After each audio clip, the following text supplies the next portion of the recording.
Shakespeare is not a simple guy. He's a genius. He's one of the best writers in the world. And to try to do something so Shakespeare is not an easy thing.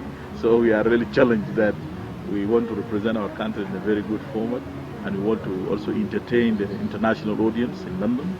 And then we want to enjoy ourselves as people who have got the potentials, who are actually given a rare opportunity to express themselves.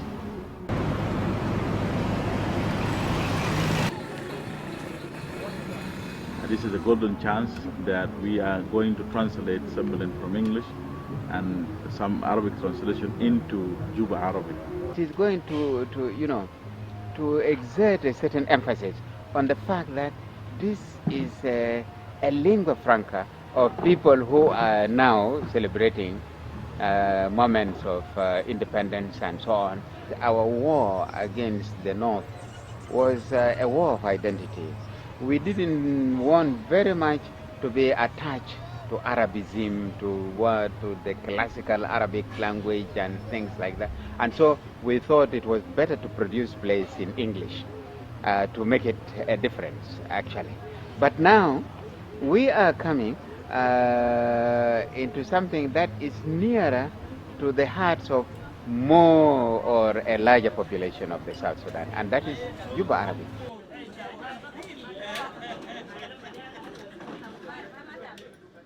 We have never been exposed to the world, and the world have never seen us as people who have got a potential and a huge heritage. Only maybe the war have shaded all these beautiful things and blurred everything. And this is a rare chance that all these things have to be celebrated and to be brought to the light. To have a land, especially land, a prize that has taken so much blood and so many people, is probably the greatest thing for any living person to have thought it has happened in his time. That day, I found there was a huge crowd already. Something just swept over me, and I was so excitedly happy. I felt so happy, really, so happy. Yeah, to have an independence is actually an experience that is beyond expression. I mean, to be free at last when you will now manage your own economy, you manage your own political affairs, and most importantly, you manage your cultural identity.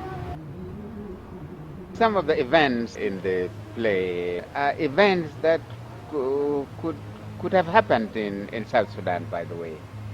War, love affair, the human problems that are always, turning human beings around and so on.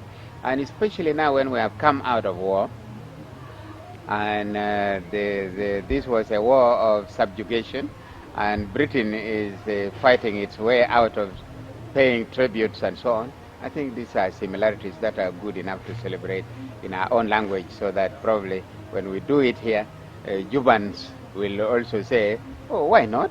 Human problems almost are so similar. And I think Shakespeare could have been a Southern Sudanese. We will look into the text and try to incorporate some of the, as I've said, the cultural patterns, and try to represent the country in a manner that its history, its people, its costume, its a way of expression, and even bringing in different groups from different areas, so that we are actually representing the country in a manner that everybody sees himself or herself in the text.